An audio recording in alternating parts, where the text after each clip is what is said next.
My name is Ethan, and the first time I died, Derek was smiling. 10 years after the first dungeon appeared, I stood at the bottom of the deepest pit humanity had ever reached. My arms were broken, half my ribs were gone, and the black stone under my knees was drinking my blood like water.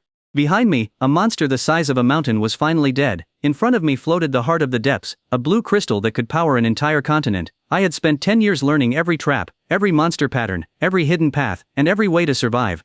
Derek had spent 10 years standing behind me and waiting. The moment I reached for the crystal, a blade of sunfire punched through my back. Derek leaned close and told me I had always been useful, but I had never been important. Then he kicked me into the core pit and took the heart for himself. That was the funny part. He thought he had stolen the future from me. He had no idea the pit belonged to the dungeon, and my one useless ability had always been strongest on ground that recognized me. My power was called sovereign ground. Most hunters laughed at it. I could shape land that I owned, strengthen structures connected to it, store force inside it, and move anything touching it. In a world where everyone wanted lightning swords and dragon bodies, my ability sounded like a talent for gardening. I never owned enough land to make it matter. I spent my life fighting on other people's battlefields. As I fell, I pressed my palm against the wall and made one final claim. I did not ask the dungeon to save me, I ordered it to remember me. The world folded like a sheet of paper. I woke up 10 years in the past, with my face planted on a cheap table, and a cold bowl of noodles stuck to my cheek. My arms worked, my ribs were whole, my tiny apartment smelled like dust and bad decisions. On the wall, a calendar showed the date I had never forgotten.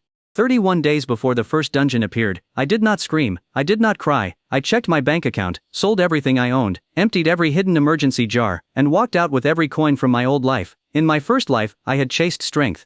I had trained until my hands split, fought until my bones cracked, and risked my life for people who forgot my name the moment I stopped being useful. This time, I was not going to become the strongest hunter. I was going to own the place where every strong hunter needed to stand. Outside the city was a dead field nobody wanted. The soil was gray, the well had dried up, and even the weeds looked tired. A crooked fence leaned toward the road as if it wanted to escape. The owner had been trying to get rid of it for years. I spent everything I had, and bought the entire field in one payment. People laughed before the ink was even dry. A local reporter called me the poorest land baron in the country. A group of young hunters came out just to take pictures beside the dead grass. One of them asked whether I planned to grow rocks. I smiled, knelt, and put my hand on the dirt. The field breathed. A golden line raced from my palm, crossed the soil, climbed the fence, and wrapped around every inch of my new property. My old power returned with 10 years of skill behind it. The ground rose beneath me and formed a throne made of black stone. Then the throne launched me 200 feet into the air. I landed on a tower that had not existed 3 seconds earlier. The laughing stopped. For the next 30 days, I turned that worthless field into the strangest construction site on earth. I did not hire an army. I was the army. I pulled iron from deep underground and twisted it into support beams with my fingers. I compressed stone until it became harder than steel. I created tunnels, emergency chambers, hidden rails, water tanks, storage vaults, and a circular foundation around the exact point where the dungeon entrance would appear. When I needed concrete, I made the ground grind its own stone into powder. When I needed cranes, I raised giant rock arms from the soil. When a delivery truck got stuck in the mud, I made a wave of earth carry it to the center of the field like a boat. Every evening, crowds gathered outside the fence to watch me build impossible things. Every evening, I made sure the last thing they saw was ridiculous. One night, I shaped a stone dragon longer than a city block, and used it to roast my dinner. Another night, I made the entire field rise 50 feet, spun it once like a giant coin, and set it back down without spilling my drink. That was when Harper arrived. Harper was a construction genius, with the attitude of someone who had personally defeated gravity, and found it disappointing. In my first life, she became famous for designing emergency fortresses after the first dungeon disaster. Before that, she was broke, angry, and 1 bad week away from quitting her career. She stood outside my fence, studied the tower, the tunnels, and the giant stone dragon holding a grill in its mouth, then told me my support layout was terrible. I liked her immediately. I let her onto the field. She walked around for an hour, kicked 3 pillars, insulted my drainage plan, and drew a building shape in the dirt. It looked like a hotel crossed with a fortress crossed with a machine designed to punch the moon. I built the first half before she finished drawing the second. Harper stared at it, looked at me, and stopped laughing. By sunset, she was standing on a moving platform of stone, shouting measurements while I raised walls around her. We did not talk about why I knew a dungeon was coming. She assumed I was insane. I assumed she would stay because insane projects were the only ones she respected. On the 30th night, the field was quiet, the foundation ring glowed under the soil, the towers were folded underground, waiting. Harper stood beside me with a cup of coffee, and asked what happened next. I told her the ground would open at sunrise. At sunrise, the world screamed. A blue pillar exploded from beneath the field, and tore the clouds apart. The shock wave shattered windows miles away. My fence vanished.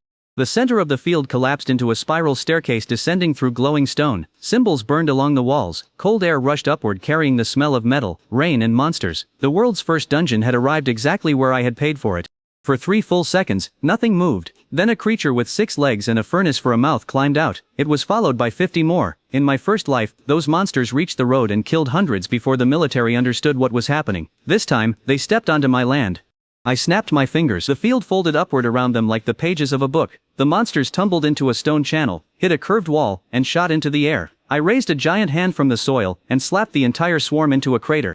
Before they could stand, iron roots wrapped around their legs and dragged them into neat rows. The largest creature roared and charged me. Its furnace mouth opened wide enough to swallow a car. I stood still until its teeth were inches from my face, then removed all the force from its body. It stopped in mid-air. I had stored every ounce of its charge inside the ground. I tapped its forehead, turned around, and released that force through the tower behind me. The tower fired a golden beam into the sky so bright that people in the city thought a second sun had appeared. The monster dropped at my feet like a toy with dead batteries. Harper slowly lowered her coffee. I told her the entrance was open for business. By noon, helicopters circled above the field. Hunters, reporters, soldiers, thrill-seekers, and people with absolutely no survival instinct packed the road. Everyone wanted to enter. Everyone wanted to know who I was. Most of them still thought I had gotten lucky. Then Derek arrived. 10 years younger, perfectly healthy, and already wearing the confident smile I remembered from the moment he killed me. He was not famous yet, but he had awakened a rare sunfire ability and had begun building a reputation. Golden flames moved around his hands like living ribbons. The crowd opened for him without being asked. He looked at the dungeon, looked at my unfinished hotel, and looked at me standing on a floating slab of stone. Then he laughed. He said I had bought dirt and accidentally found treasure. He offered to protect the entrance, which was a polite way of saying he wanted control. In my first life, I would have been angry. This time, I was almost grateful. He had arrived early enough to watch me become everything he thought he deserved. I raised one finger. The ground beneath Derek lifted into a narrow pillar and launched him above the clouds. 30 seconds later, he dropped back down with his hair smoking. I caught him on a soft hill, placed a welcome drink beside his head, and charged the crowd nothing for the show. That was the first day of my new life. The second day was when I built the hotel. Harper designed it during breakfast. I raised it before lunch. 12 floors burst from the soil in a spiral of black stone and silver metal. The walls could bend without breaking. The windows were made from crystal harvested from the first monsters. Every room had a bed connected to the land, which pulled exhaustion from the body and stored it in the foundation. The more tired hunters slept there, the more energy the building collected. I named it the Last Stop Hotel because every person entering the dungeon would see it last, and every survivor leaving the dungeon would want to see it first. The lobby had a 50-foot waterfall that flowed upward. The elevators moved sideways, diagonally, and occasionally through walls. The roof could unfold into a landing platform. The kitchen sat over a furnace-mouth monster that I had buried upside down and convinced to heat the ovens by feeding it spicy rocks. The hotel filled in 3 hours. On the third day, I found Caleb. Caleb was cooking fried noodles from a cart near the road, while hunters argued over weak healing potions. In my first life, he became the greatest monster material alchemist alive, but only after years of being ignored because he treated potion making like street food. I carried the furnace-mouth creature's glowing liver to his cart and dropped it beside the noodles. He did not scream. He poked it with a spoon. An hour later, he handed me a bottle of red liquid that tasted like cinnamon, smoke and bad ideas. I drank it and breathed fire across the parking lot. The flames formed a dragon, flew around the hotel, and exploded into a sign advertising room service. Caleb joined us before the smoke cleared. By the end of the week, the potion market was louder than the dungeon. Caleb sold thunder soda that made people move fast enough to leave after images. He sold stone skin soup that turned a hunter's body gray and made every step crack the floor. He sold a recovery drink so powerful that one customer regrew an eyebrow he had lost years earlier. I built the market as a ring around the entrance. Each shop could retreat underground when monsters emerged. Pipes carried heat from captured creatures. Cooling vents used wind crystals. At the center, Caleb operated a mixing tower where ingredients spun through the air in glowing circles before dropping into bottles. Then came the training center. Most training centers used weights, targets and instructors who shouted too much. Mine used controlled disaster. I built gravity rooms that could make a feather weigh a ton. I built sprint tracks that chased runners with rolling stone jaws. I trapped a thunder beast in a glass tunnel and turned its lightning into moving obstacles. I created a combat floor that changed terrain every 3 seconds. Forest, swamp, cliff, ice, lava, upside-down ceiling. If someone stopped moving, the floor fired them into a padded wall with a sign that said they needed more training. Hunters complained for 1 day. Then their strength began rising so quickly that the waiting line reached the road. The equipment repair shop came next. I pulled a nest of metal-eating beetles from the dungeon, taught them to remove damaged parts without touching healthy material, and built a forge around a captured lava spider. Broken swords went in, upgraded weapons came out. One hunter brought me a cracked spear, and received a spear that screamed every time it detected danger. It screamed constantly around him, which turned out to be accurate. Still, the biggest problem was distance. The dungeon's first floor was larger than the entire city. Hunters spent hours walking, got tired, and then met monsters while already exhausted. That was why I found Zoe. Zoe was racing modified motorcycles through abandoned tunnels beneath the city when I tracked her down. In my first life, she became famous for driving rescue vehicles through dungeon zones where roads did not exist. In this life, she thought my offer to run transportation inside another dimension was a joke. So I placed her motorcycle on a silver rail, connected the rail to my land, and accelerated her from 0 to 600 miles per hour in 2 seconds. She came back 5 minutes later, with smoke pouring from the tires, and the happiest expression I had ever seen. The transport network began that afternoon. I grew silver tracks through the dungeon walls like roots, because they remained connected to my field. My sovereign ground could reach along them. I could sense every vibration, move every rail, and launch vehicles through the dungeon without engines. Zoe designed cars shaped like arrows, cages, whales, and one enormous metal duck that nobody admitted to ordering. The duck became the most popular one. The first floor was a copper forest where every tree grew blades instead of fruit. 6 armed apes swung between the branches and threw exploding seeds at anything that moved. Normal roads would have lasted minutes. My tracks changed direction before attacks landed. Trains climbed walls, looped around trees, and crossed the ceiling while monsters fell after them. I rode the first train personally. An ape threw a seed the size of my head. I caught it, removed its momentum, and placed it in my pocket. 10 more came from every direction. I stretched the rail upward, turned the train vertical, and ran along the side while the cars climbed behind me. Then I released the stored force from every seed into one kick. My foot hit the air. The shockwave flattened 3 miles of copper trees. The surviving apes stared at me. I pointed toward the hotel and offered them jobs carrying luggage. Some of them accepted. That was when people finally understood. I had not simply bought the dungeon entrance. I was turning the dungeon into a city. Of course, Derek hated that. He entered the first floor with a team of elite hunters and announced he would defeat the floor boss before I could. He wanted a dramatic victory. He wanted cameras. Most of all, he wanted the world to stop talking about the man who had weaponized real estate. I knew the boss better than he did. At the center of the copper forest slept a furnace hydra with 9 necks and a body wrapped around an underground lake of molten metal. Each head breathed a different attack: fire, acid, lightning, ice, sound, smoke, cutting wind, metal needles, and a beam that turned stone into glass. In my first life, it killed several hundred hunters before anyone learned its rhythm. Derek rushed in with sunfire blazing around him. I arrived on the metal duck. The hydra woke, all 9 heads rising above the trees. Derek fired a golden wave. The firehead swallowed it, and grew twice as large. He fired again because Derek had always believed more power could solve the problem created by too much power. The hydra answered with all 9 attacks. I raised the silver rails around the lake, and shaped them into a giant tuning fork. The sound blast hit first. I absorbed its vibration, and sent it through the fork. The metal sang. Every hydra head turned toward the note. Then I rotated the entire lake beneath the monster. The hydra's feet stayed still. Its body spun. 9 heads fired in 9 directions and blasted one another. Gesticuati munchfano the ice. The lightning head shocked the water. The ice head froze it. The fire head melted it. The acid head dissolved part of the floor. Derek flew through the air while wrapped in smoke, needles and regret. I caught him with the metal duck's open beak. Then I used the stored sound from the hydra's roar and fired it downward. The frozen lake shattered. The monster fell into the molten chamber beneath it. Before it could climb out, I folded the rails into a cage, connected the cage to my territory, and squeezed. The hydra surrendered. I did not kill it. Killing valuable infrastructure was a beginner's mistake. I moved the firehead beneath the hotel boilers. The ice head cooled the potion market. The lightning head powered the trains. The sound head became an alarm. The glass beam head made windows. The remaining heads operated the world's most dangerous car wash. Derek climbed out of the duck covered in soot. The crowd at the entrance cheered for me. I handed him a towel from the hotel, and told him the boss room was now a utility station. He tried to burn the towel. The towel absorbed the flame, and displayed the hotel's nightly rates in glowing letters. That should have been enough humiliation for one man. It was not enough for Derek. He built his own camp outside my property, and tried to dig a tunnel toward the dungeon. My land felt every shovel strike. I could have crushed the tunnel. Instead, I curved it in a perfect circle. After 3 days of digging, Derek's workers broke through the wall and emerged inside their own shower building. The footage became the most watched clip on the planet. While Derek was busy losing a war against geometry, I launched dungeon insurance. It was not a pile of forms or a promise from someone sitting safely outside. Caleb and I made small bronze badges using crystal from the hydra's soundhead and powder from the field's foundation. Anyone could buy one, clip it to their clothes, and enter the dungeon. If the wearer received a killing blow, the badge released stored force, swapped the wearer with a stone dummy, and launched the injured person back to the hotel lobby. The first customer called it a scam. 10 minutes later, a blade fruit tree sliced him in half. His badge flashed, a stone dummy appeared in his place, and shattered. The customer landed in the lobby completely alive, still holding both halves of his sandwich. Sales exploded. I added equipment coverage next. The repair shop connected each badge to a storage locker. When a weapon broke, the badge copied its shape into the land. The forge rebuilt it while the owner recovered. Harper added emergency rooms that unfolded from the hotel walls. Zoe added rescue cars that could jump off the rails, grow temporary legs, and run across broken terrain. The more people used my services, the stronger my territory became. Every footstep, impact, spell, train stop, and night of sleep left a little force inside the foundation. I stored all of it.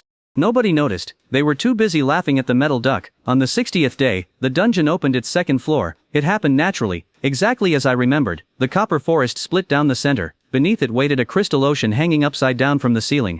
Islands floated through empty air. Waterfalls flowed upward into a glowing sea above us. Giant fish swam through the air as if gravity had forgotten its job. In my first life, the second floor became a graveyard. Hunters stepped off the entrance ledge and fell upward into the ocean, where glass sharks tore through armor and spell barriers. The few who survived spent weeks crossing between islands. This time, Zoe drove the metal duck straight off the cliff. The passengers screamed. The duck opened silver wings. My rails shot from the entrance, wrapped around floating islands, and formed a twisting road through the sky. We flew upside down beneath the ocean, while fish larger than buildings passed above us. A glass shark dove at the train. I jumped onto its nose. The shark tried to shake me loose. I pressed one hand against its crystal skin, and used the rail beneath us to steal its momentum. The shark froze in mid-air. I turned it around, gave the force back, and launched it through 3 islands like a glittering missile. Then a school of smaller sharks surrounded us. I broke the rail into 100 pieces and made each piece orbit the train. The sharks attacked. Every impact added speed to the spinning metal. Within seconds, we were surrounded by a silver tornado. I shaped the storm into a drill and drove the entire train through the center of the school. Zoe never slowed down. Harper stood on the roof measuring the islands while Caleb threw potion bottles into the wind to see which way the explosions bent. That was our exploration team. No healer standing in the back, no scout crawling ahead, just a driver who treated death like a sharp turn, an architect taking notes during disasters, an alchemist testing drinks on airborne predators, and me turning the dungeon into public transportation. We reached the largest island and found a city made of crystal eggs. Each egg contained a sleeping storm. In my first life, hunters cracked them open for treasure and released a hurricane that lasted 6 months. I did not crack them, I installed them. Harper designed storm turbines. I connected the island to the silver rails. Caleb developed bottled wind that let customers jump between buildings. Zoe built a station through the center of the egg field. By sunset, the sleeping storms powered the entire first floor. That was when the second floor guardian appeared. It was a cathedral-sized jellyfish with hundreds of glowing tentacles. Every tentacle controlled gravity in a different direction. One touch could fling a person into the seething ocean or crush them flat against an island. It rose from beneath us, turned the sky purple, and pulled every train car away from the rail. I expanded my territory through the metal frames. The cars stopped. The jellyfish pulled harder. I pulled back. The entire floor began to shake. Floating islands collided. Water rose in waves above us.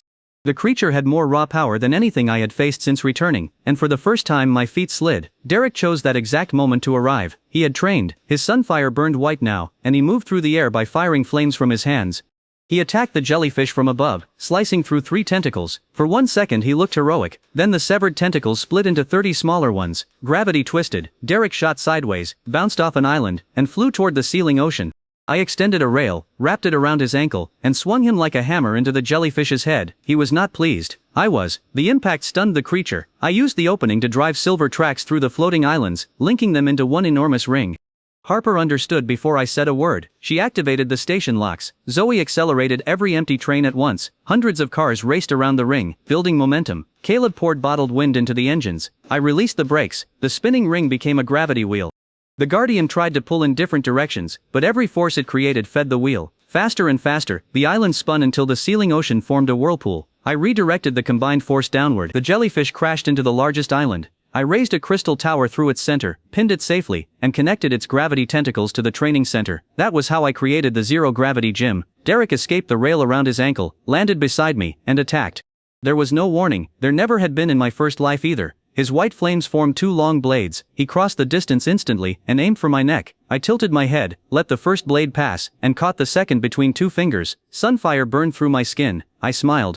My fingers were touching a metal ring connected to the rail. I pulled the heat out of Derek's flame and sent it across the network. Back at the hotel, every shower turned hot at the same time. His blade vanished. Derek attacked with his bare hands. He was fast, talented, and furious.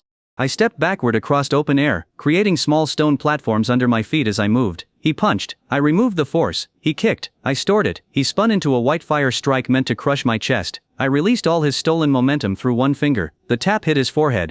Derek flew across the crystal ocean, skipped over the surface 7 times, and landed inside a floating restroom Zoe had built as a joke. I did not chase him, I had a floor to develop. The next month turned my dead field into the busiest place on Earth. The last stop hotel grew from 12 floors to 40. Harper made the upper floors rotate so every room could face the sunset. The potion market expanded underground and above the entrance.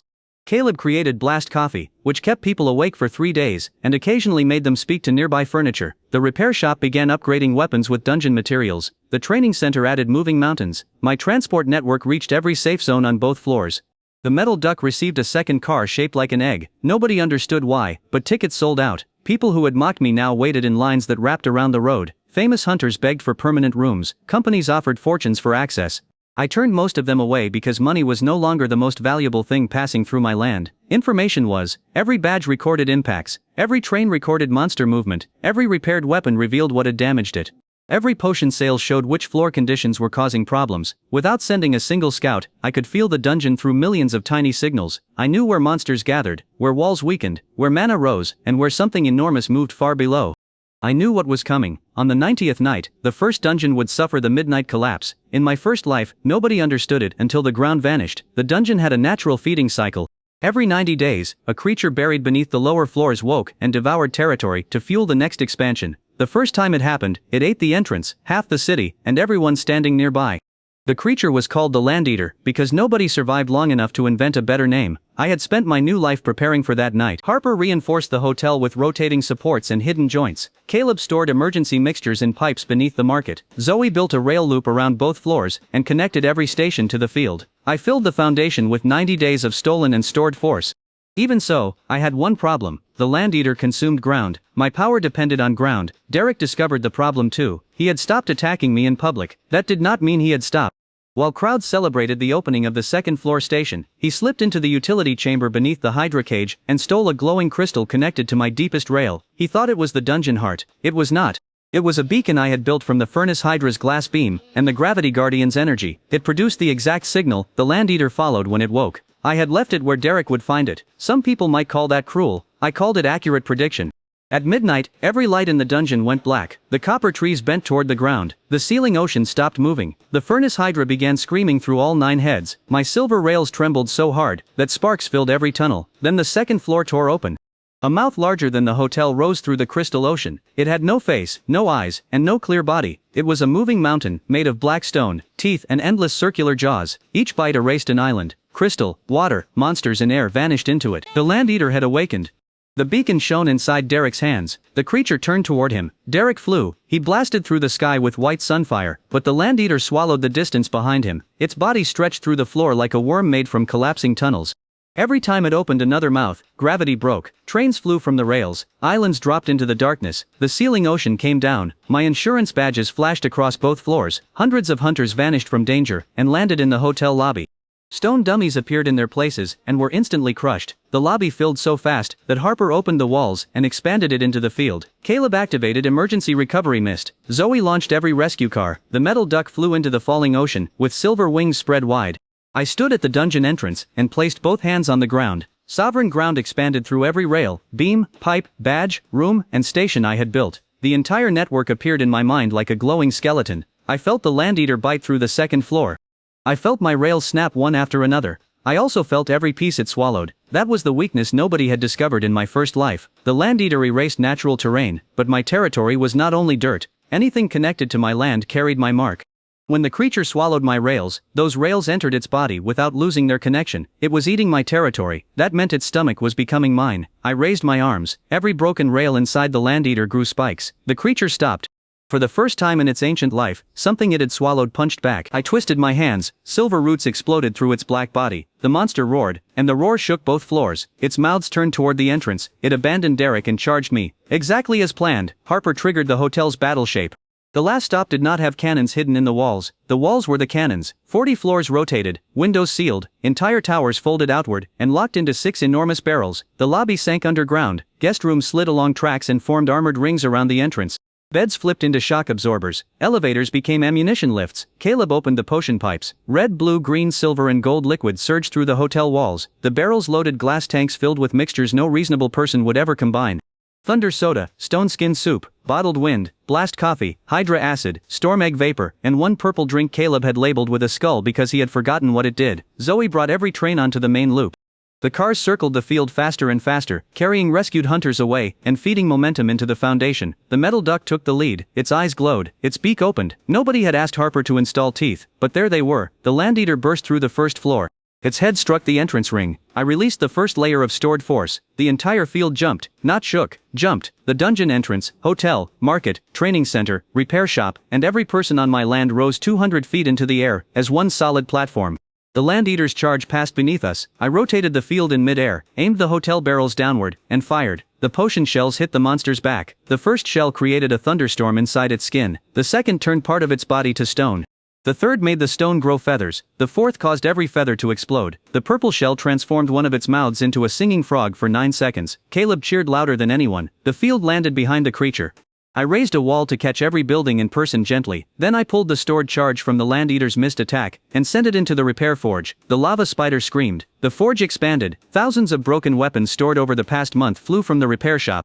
Swords, spears, chains, bows, shields, axes, and pieces of monster metal melted together in mid-air. Harper shaped the mass. I moved it with the land. Within seconds, a metal arm the size of a skyscraper rose beside the hotel. I slipped my own arm into a control frame. The giant arm copied me. I punched the Landeater across the jaw. The impact split the first floor. The monster rolled through the copper forest, flattening blade trees for miles. I pulled the metal fist back and punched again. This time, the Landeater opened a mouth in its shoulder and swallowed the fist up to the elbow. I smiled. The giant arm was connected to my forge. I changed its shape inside the monster. The fist became a drill, then a cage, then a forest of hooks. The Landeater thrashed as I anchored it to every rail it had swallowed. For a moment, I held the impossible creature in place. Then Derek returned. He came from above like a falling star, still holding the beacon. His sunfire had grown brighter under pressure. White flames covered his body, not as armor, but as wings, blades, and burning rings. He could have thrown the beacon away. He could have helped.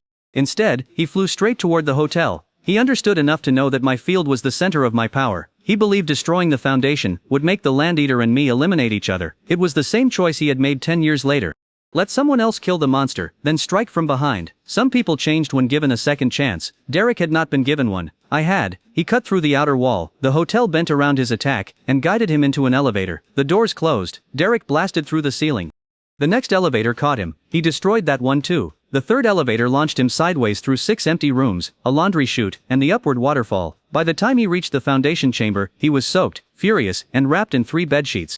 I was waiting beside the glowing core of my territory. Derek attacked without speaking. White fire filled the chamber. I raised stone pillars. He cut through them. I dropped the ceiling. He burned it away. He moved faster than before, striking from every angle, and for several seconds I gave him exactly what he wanted. I stepped back. I blocked. I let him believe he was pushing me toward the core. Then his foot touched the center tile. That tile had stored every step taken inside the hotel. Tens of thousands of arrivals, tens of thousands of departures, hunters dragging themselves home, children jumping in excitement, workers running between stations, guests stomping because their rooms faced the wrong direction. A month of footsteps waited beneath Derek's heel. I released them all at once. The tile kicked him. Derek shot through 40 floors, broke through the roof, and continued into the clouds. The beacon slipped from his hand. I caught it with a stone finger, turned it off, and rang the service bell beside me. The hotel roof opened. Derek fell back through the same hole. I moved one elevator under him. He landed inside. The doors closed. Soft music played while the elevator descended. When it reached the lobby, the doors opened, and a small sign displayed his total travel distance. The crowd applauded. I would have enjoyed the moment longer, but the Landeater ripped the giant metal arm apart. Lots of the Solwan die speed moment Meekins winish. It had adapted the only way a giant mouth could. It bit harder. The silver roots inside its body snapped. My rails went dark. The creature opened hundreds of jaws across its back, and began swallowing the air itself. Buildings slid toward it. The potion market tore loose from its supports. The training center moved 6 feet before I locked it down. Then the ground beneath my field disappeared. My power dropped. For one terrifying second, I felt nothing below me. The Landeater had consumed the layer of earth supporting my territory. The field, hotel, market, forge, and entrance began falling into a black crater. My structures were connected to one another, but they were no longer connected to land. This was the moment that killed everyone in my first life. I had spent 10 years believing strength meant standing your ground. Regression had taught me something better. Sometimes, you had to bring your ground with you. Harper activated the separation locks. The entire field broke free as a single disc 300 feet thick. We fell. The land eater opened its largest mouth beneath us. People screamed. Trains raced around the disc. The hotel barrels fired uselessly into darkness. Derek crawled from the elevator and stared at the jaws below. Even he understood what was about to happen. I placed my palm on the center tile. The field was no longer attached to the world, it was still mine. Sovereign ground did not care where the land was. It only cared that the land recognized me. I rotated the falling disc, turned it vertical, and rode it like the world's largest coin. The hotel hung sideways. The metal duck raced along a rail that now pointed straight down. Harper shouted structural numbers. Caleb mixed something glowing between two frying pans. Zoe pushed every train beyond its safe speed. The land eater swallowed us whole. Darkness closed. Then my territory lit up inside its body. Every room, rail, pipe and foundation line burned gold. The monster had taken the entire field into its stomach, not broken pieces, not a few rails, all of it. That was not the end of my territory. That was an invasion. I spread both arms. The field unfolded. Stone pillars blasted outward through the land eater's body. The hotel towers extended in 6 directions. Silver rails wrapped around organs made of darkness and teeth. The training center activated maximum gravity. The potion market pumped explosive mixtures into every open space. The repair forge melted the swallowed metal and built new supports. The land eater convulsed. I could feel its core now, buried at the center of its body. It was not a heart. It was a black sphere that crushed space around it and turned everything into hunger. In my first life, nobody reached it. I did not need to reach it. I made the dungeon bring it to me. Every structure inside the monster pulled at once. The hotel towers hooked its body. The gravity rooms increased their weight. The rails tightened. The field compressed from every direction like a giant fist closing around empty air. The black sphere moved. The land eater fought back. It opened mouths inside itself. One swallowed half the potion market. Another bit through 2 hotel towers. A wave of darkness erased the repair forge's outer wall. Insurance badges flashed as workers and hunters jumped back to the lobby. Stone dummies filled the collapsing corridors. Zoe drove the metal duck along a rail through the monster's body, rescuing anyone the badges could not reach. The duck bit through a wall of teeth and came out carrying 30 people in its beak. Harper stood in the center chamber and changed the entire building plan while the building was being eaten. Floors detached before bites landed. Pillars moved away from jaws. Staircases became braces. A ballroom rolled into a tube and blocked a tunnel. She treated the inside of a world-ending monster like a renovation project with an unreasonable deadline. Caleb found the Hydra acid line and poured blast coffee into it. The mixture became a screaming orange vapor. He sent it through the sprinkler system. Every mouth inside the land eater began coughing fire. I almost lost control because I was laughing. Then the black sphere reached the edge of my domain. It touched the original soil of my field. The world stopped. A pressure heavier than a mountain pushed against me. My knees hit the floor. Cracks ran through the center tile. The sphere consumed force, land, heat, sound and light. Every golden line in my territory dimmed. The land eater was not trying to eat the field anymore. It was trying to erase the idea that the field had ever belonged to anyone. My power shook. For the first time since returning, I heard the same words Derek had spoken before killing me. Useful, but never important. The memory hit harder than the monster. I saw 10 years of following stronger hunters, carrying supplies, finding routes, saving lives, and watching other people claim the victory. I saw myself kneeling beside the heart of the depths while Derek smiled. Then I looked around. Harper had built a fortress from my impossible idea. Caleb had turned monsters into medicine, weapons and breakfast. Zoe had connected worlds with rails that should not exist. Thousands of people were alive because they slept in my hotel, wore my badges, rode my trains, trained on my ground, and trusted the field everyone once called worthless. I had not become the strongest hunter. I had become the battlefield. I stood. The black sphere pulled harder. I pulled back. Every person inside the hotel felt the floor move. Every badge flashed. Every rail rang. I opened every stored reserve in the foundation. 90 days of force answered me. Every punch thrown in the training center. Every monster impact on the rails. Every train breaking at every station. Every hunter collapsing onto a hotel bed. Every hammer strike in the repair forge. Every explosion in Caleb's market. Every step across my field, all of it had been waiting. Golden light flooded the land eater from the inside. The pressure lifted my hair. The center tile rose beneath me and formed the same black throne I had created on the first day. This time, the throne was the size of a building. I sat down. Stone spread from the field into the black sphere. The sphere tried to erase it. I replaced it faster. It swallowed 1 layer. I made 10. It crushed a tunnel. I turned the tunnel into a drill. It pulled my territory inward. I let it. The entire field compressed around the sphere until my land formed a shell. The core was now surrounded. Inside, touching my ground, mine to move. I closed my hand. The black sphere shot upward through the land eater's body. It tore through mouths, darkness, crystal, and bone. The monster twisted around us. I launched the entire field after it, using 90 days of stored force as one impossible blast. We erupted from the land eater's back. The field flew into the second floor sky, with the hotel still standing on it. Trains circled the edge. Potion smoke trailed behind us. The metal duck burst out last and flapped twice, as if it had done all the work. Below, the land eater rose from the ruined crystal ocean. Without its core, it was wounded, but not dead. Hundreds of mouths opened toward us. I stood from the throne and raised one hand. The hotel towers folded together. The training center redirected maximum gravity. The repair forge formed a giant golden fist around the original stone dragon I had built during construction. Harper locked every support. Caleb loaded the last purple potion. Zoe accelerated every train around the field until the rails glowed white. I took the momentum from all of them. The field stopped in mid-air. For one silent second, I held enough force to move a mountain. Then I threw the punch. A golden arm larger than the dungeon descended from the field. The stone dragon wrapped around it. Trains became rings of light around the wrist. Potion fire burned along the knuckles. The strike crossed the second floor and hit the land eater directly in its largest mouth. The creature folded in half. The shockwave emptied the sealing ocean. Water, crystal sharks, broken islands, copper trees, and one extremely confused restroom flew outward in a perfect circle. The land eater crashed through the first floor, through the lower tunnels, and into the empty chamber where its core had slept. I still held the black sphere in my other hand. I placed it inside the golden fist. Then I released the last stored force. The fist closed. The sphere shattered. Every mouth on the land eater froze. Cracks of blue light spread across its body. The creature collapsed inward, smaller and smaller, until all that remained was a black stone the size of my head. The dungeon stopped shaking. Gravity returned. The sealing ocean flowed upward again. For several seconds, nobody spoke. Then the metal duck honked. The sound echoed across both floors. The hotel guests began cheering so loudly that the furnace hydra joined in from the first floor utility station. Insurance badges flashed like stars. Trains sounded their horns. The field descended through the dungeon and settled back into the crater where it had started. Not perfectly. The hotel leaned 3 degrees to the left. Harper said it gave the building character. I stood at the entrance holding the black stone. It contained enough energy to expand my territory far beyond the field. Every hunter, worker, visitor, and former doubter watched me. Derek stood at the back of the lobby, burned, soaked, and wrapped in another hotel towel. His sunfire was gone. For the first time in both of my lives, he looked at me without smiling. I could have ended him there. Instead, I tossed him the black stone. He caught it by instinct. The stone opened one small mouth and bit his hand. He screamed and dropped it. I picked it up, patted his shoulder, and told him he still needed more training. That was better than revenge. By morning, the crater around the field had become a lake. I lifted the entire property onto stone columns and turned the water into a hot spring heated by the furnace hydra.